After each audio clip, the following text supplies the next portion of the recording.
Assalamualaikum warahmatullahi wabarakatuh. Kita akan membahas tentang limit fungsi trigonometri untuk pertemuan ketiga. Nah, melanjutkan pembahasan yang sebelumnya tentang bagaimana cara menentukan nilai limit fungsi trigonometri yang sudah kita bahas kemarin. Yaitu yang pertama, substitusi langsung ya.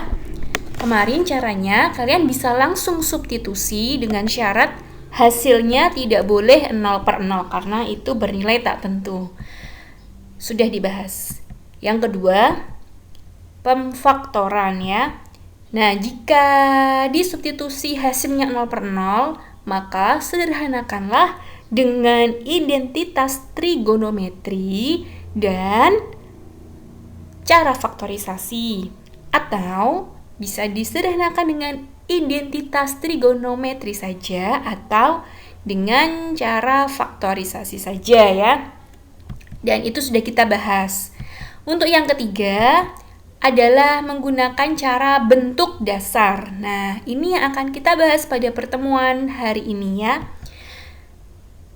Dapat dilakukan dengan cara jika kita mensubstitusi dan hasilnya 0/0, nah, maka nanti kita bisa memanfaatkan bentuk dasar limit fungsi trigonometri ya. Bentuk dasar limit fungsi trigonometri ini sudah pernah kita pelajari pada pertemuan lalu ya, 2 pertemuan yang lalu ya. Nah, masih ingatkah dengan bentuk dasar limit fungsi trigonometri? Jika masih ingat lupa, ayo kita review dahulu ya. Review bentuk dasar limit fungsi trigonometri. Nah, yang pertama, untuk limit x mendekati 0, x per sin x sama dengan 1. Limit x mendekati 0, sin x per x sama dengan 1. Nah, kalau ada koefisien A dan B ya, di pembilang dan penyebut bisa menjadi A per B ya. Nah, kalau ini juga ya, A per B juga ya. Untuk yang kedua, untuk tangan ya, limit x mendekati 0, x per tangan x sama dengan 1. Limit x mendekati 0, tangan x per x sama dengan 1. Limit x mendekati 0, ax per tangan bx sama dengan a per b. Jadi diambil koefisien x-nya saja ya. Yang di atas adalah a, yang di bawah adalah b ya. Limit x mendekati 0, tangan ax per bx sama dengan a per b juga ya. Diambil koefisiennya saja ya. Nah, ini untuk yang pasangan sinus dan tangen ya. Limit x mendekati 0, sin x per tangan x sama dengan 1. Limit x mendekati 0, tangan x per sin x sama dengan 1. Ini juga ya yang mengandung a dan b ya. Ini yang terakhir pasangan sin dan sin, tangan dan tangen, sin dan sin, tangan dan tangen ya. Jadi bentuk dasar ini berlaku hanya untuk x mendekati 0 ya. Nah, untuk identitas trigonometri juga akan kita pakai untuk menyelesaikan soal ya. Jadi masih ingatkah kalian dengan identitas trigonometri? Jika masih lupa ingat, mari kita review. Review tentang identitas trigonometri ya. Sin kuadrat x plus cos kuadrat x sama dengan 1. Sementara sin 2x sama dengan 2 sin x kali cos x. Cos 2x sama dengan cos kuadrat x min sin kuadrat x. Jika cos 4x berlaku untuk cos kuadrat 2x min sin kuadrat 2x. Kita ketahui bahwa cos 2x sama dengan 2 cos kuadrat x minus 1. Nah, yang pertama jika cosnya 4x berarti sama dengan 2 cos kuadrat 2x minus 1. Jika cos 6x bagaimana? Sama dengan 2 cos kuadrat 3x min 1. Nah, dilihat ya, jika 4 di depan variabel x, maka yang di ruas kanan di depan variabel x-nya menjadi 2. Jika 6 yang di depan variabel x yang di ruas kiri, maka yang di depan variabel X yang di ruas kanan adalah 3. Nah, maka berlaku bentuk umumnya seperti ini. Jika ada cos AX sama dengan 2 cos kuadrat A per 2X minus 1 ya. Jadi A-nya dibagi 2 untuk yang di ruas kanan ya. Untuk cos 2X juga bisa berlaku sama dengan 1 minus 2 sin kuadrat X. Nah, 3 ketentuan ini juga berlaku ya. Untuk cos 4X, cos 6X, dan bentuk umumnya cos AX sama dengan 1 min 2 sin kuadrat A per 2X ya. Jadi dipahamkan tentang bentuk rumus identitas fungsi identitas trigonometri karena akan dipakai dalam penyelesaian soal ya.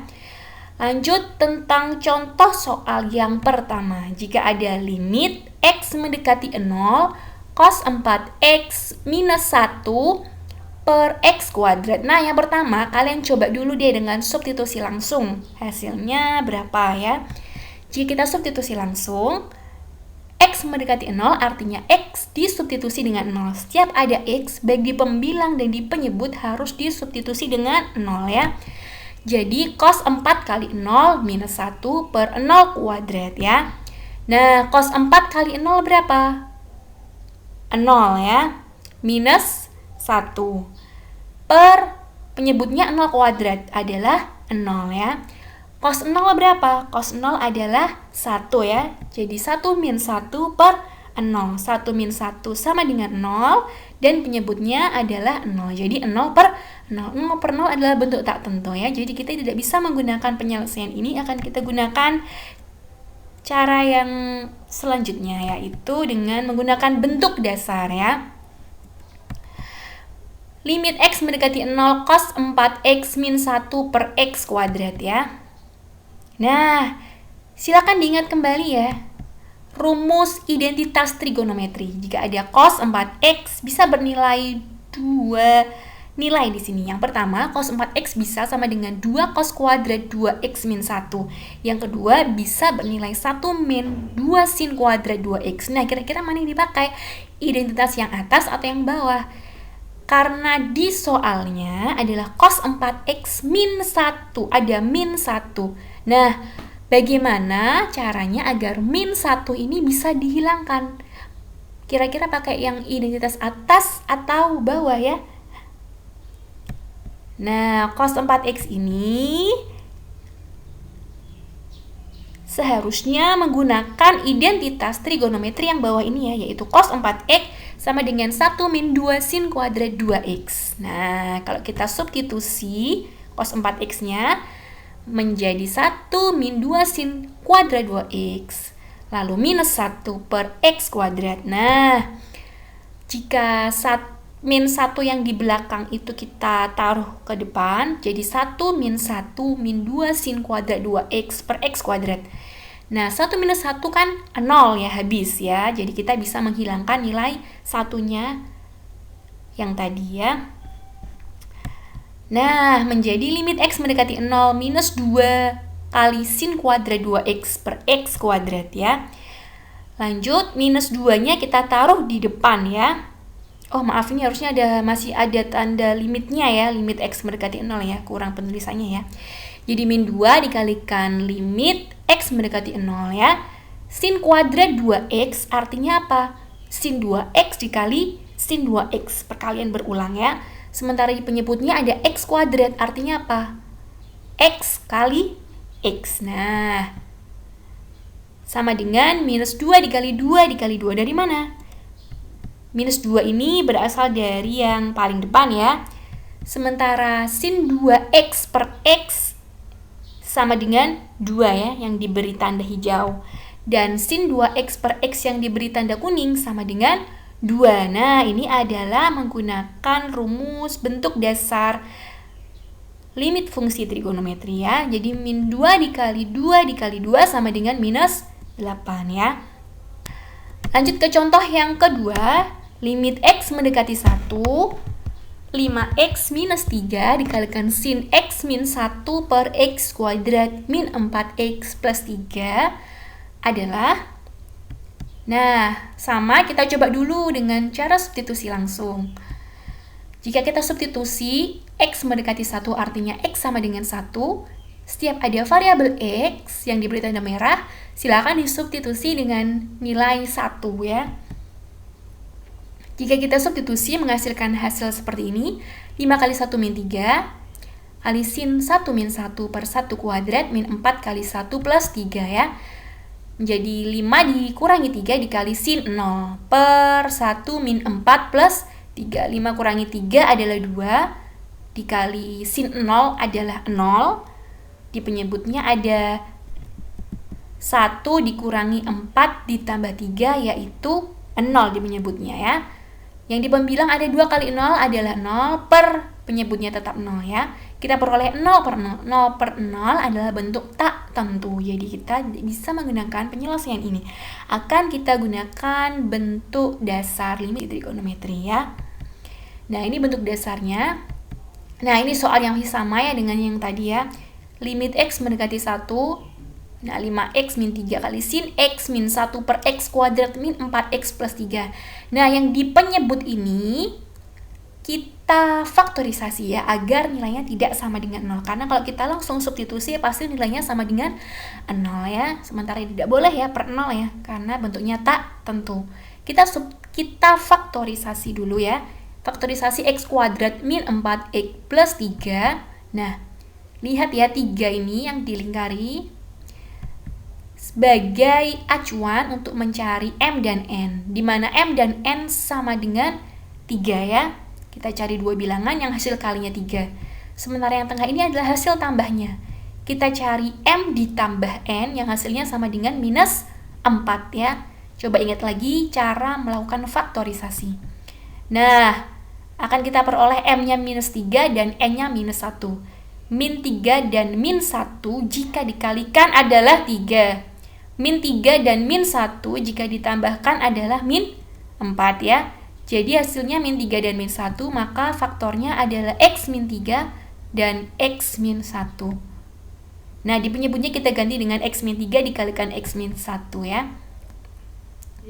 Kita pecah ya. Kita lanjutkan, jadi limitnya kita pecah ya.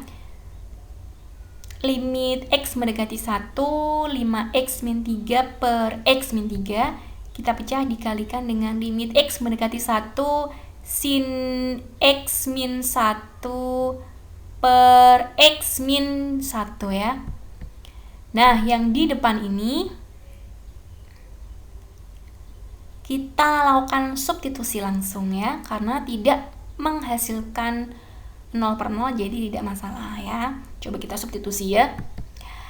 X-nya mendekati 1 artinya X-nya diganti dengan 1, jadi 5 dikali 1 dikurangi 3 ya. Sementara penyebutnya X min 3 menjadi 1 minus 3. 5 dikali 1 dikurangi 3 adalah 2. Sementara di penyebutnya ada 1 dikurangi 3 adalah minus 2, dan 2 per minus 2 adalah minus 1 ya.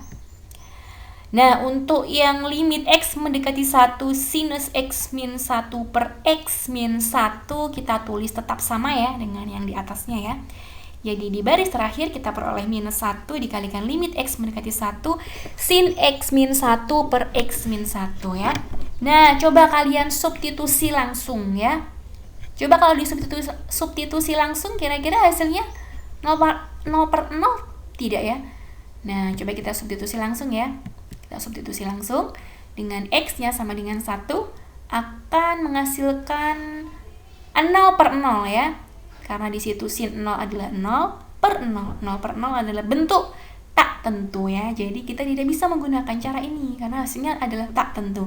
Maka kita gunakan cara permisalan ya. Permisalan. Begini penjelasannya.